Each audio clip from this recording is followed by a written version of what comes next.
विधानसभा चुनावों के लिए एक महीना भागम भाग करने वाले नेता रविवार को अपने कार्यकर्ताओं से मिलने में व्यस्त रहे। इस दौरान जहां नेताओं ने अपने अपने कार्यकर्ताओं से क्षेत्र में हुए मतदान का फीडबैक लिया, वहीं उसी फीडबैक के आधार पर अपनी स्थिति के आंकड़े भी तैयार किए। गौरतलब है कि 14 अक्टूबर को चुनाव आयोग द्वारा विधानसभा चुनावों की तारीख का ऐलान किया गया था। बस उसी दिन से नेता अपने अपने विधानसभा क्षेत्र में काम करने के लिए डट गए थे और एक माह तक चली चुनावी प्रक्रिया के बाद सभी प्रत्याशी फ्री होकर अपने अपने काम में जुट गए हैं। इसी कड़ी में हरोली विधानसभा क्षेत्र से कांग्रेस के प्रत्याशी और नेता प्रतिपक्ष मुकेश अग्निहोत्री ने भी विधानसभा हलके के विभिन्न गांवों से पहुंचे कार्यकर्ताओं से मुलाकात की। मुकेश अग्निहोत्री ने कहा कि प्रदेश में मतदान से यह तय हो गया है कि प्रदेश में सरकार कांग्रेस की ही बनने वाली है। मुकेश ने कहा कि भाजपा के प्रदेश से लेकर केंद्र के नेता मुकेश अग्निहोत्री को हराने की हसरतें पाले हुए थे, लेकिन उनके यह सपने पूरे नहीं होंगे। पिछले कल पूरे हिमाचल में विधानसभा के चुनाव संपन्न हुए हैं और प्रदेश की जनता ने बहुत बढ़ चढ़ करके इसमें हिस्सा लिया, जो लोकतंत्र के लिए एक अच्छा साइन है। और ऊना जिला के साथ साथ ऊना विधानसभा क्षेत्र में भी वोटर्स ने बहुत उत्साह में वोट डाला है।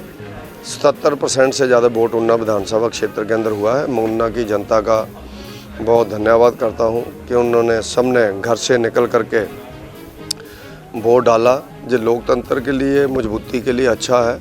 उसके साथ साथ मुझे पूर्ण विश्वास है कि भारतीय जनता पार्टी के पक्ष में सब लोगों ने वोट डाला है और भारतीय जनता पार्टी ऊना विधानसभा क्षेत्र से जीत करके। मेरा ये मानना है कि किसी भी एक चुनाव में एक मुद्दा नहीं होता, अलग अलग पार्टियों के अलग अलग मुद्दे होते हैं और वहीं पर कांग्रेस के जो मुद्दे हैं वो भी अलग अलग जगह अलग अलग हैं। उस दृष्टि से कहाँ कौन सा मुद्दा हावी हो जाए, ये जब परिणाम निकलते हैं तो उस समय ध्यान में आता है।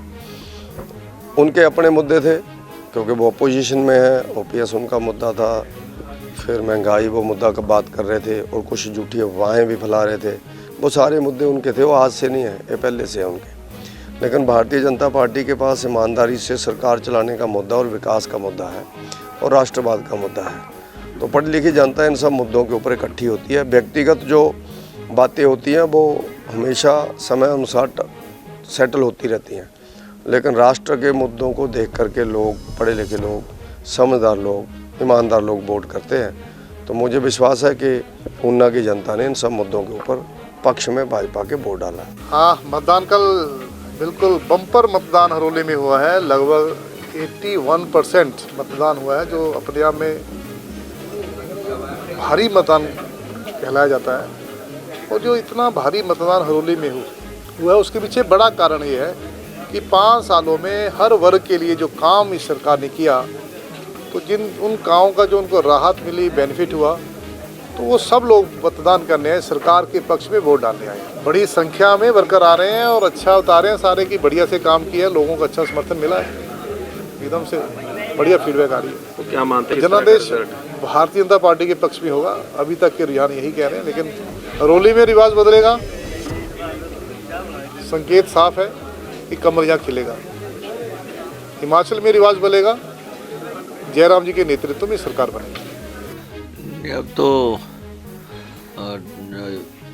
चुनाव ओवर हो गया और ये लगभग तय हो गया कि हिमाचल प्रदेश में कांग्रेस की सरकार बनेगी। और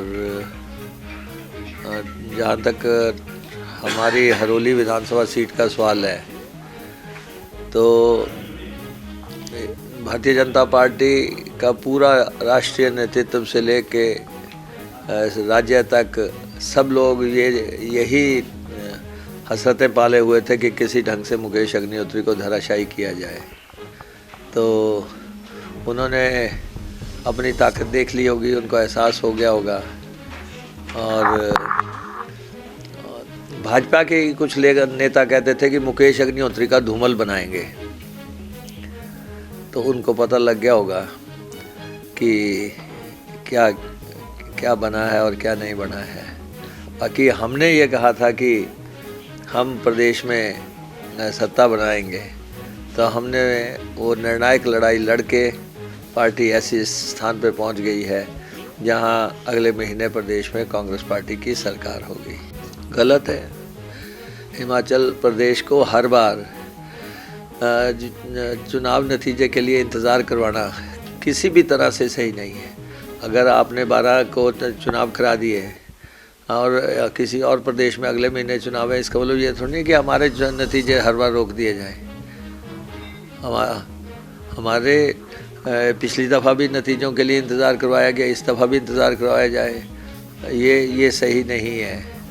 क्योंकि ये नतीजे इसलिए अब इस दफ़ा तो विशेष तौर पे टले हैं क्योंकि पता है कि प्रदेश में कांग्रेस की सरकार बनेगी, तो सोचते होंगे कि इससे गुजरात प्रभावित ना हो जाए, तो इसलिए हमारे को इंतज़ार करवा रहे हैं।